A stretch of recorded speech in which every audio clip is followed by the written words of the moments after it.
আজ আমি তোমাদের সয়াবিনের খুব সহজ একটা রেসিপি শেখাবো। তার জন্য প্রথমেই আমাদের একটা মশলা বানিয়ে নিতে হবে। তার জন্য আমি আদা, রসুন, পেঁয়াজ, কাজু বাদাম এবং কাঁচা লঙ্কা নিয়েছি।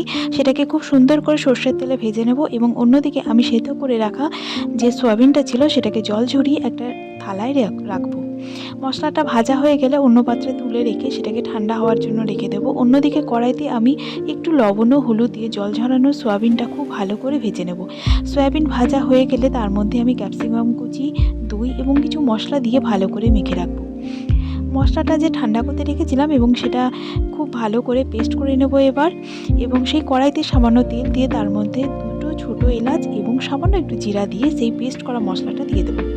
মশলাটা খুব ভালো করে ভাজতে হবে এবং এই মশলা থেকে যখন তেল ছেড়ে আসবে তখন সয়াবিনটা এই তেলের মধ্যে দিয়ে দেবো এবং পরিমাণ মতো জল দিয়ে খুব ফুটিয়ে নেব। রুটির সঙ্গে সব থেকে বেশি ভালো যায় এই রেসিপিটা। তোমরাই বলো তো এর নাম কি?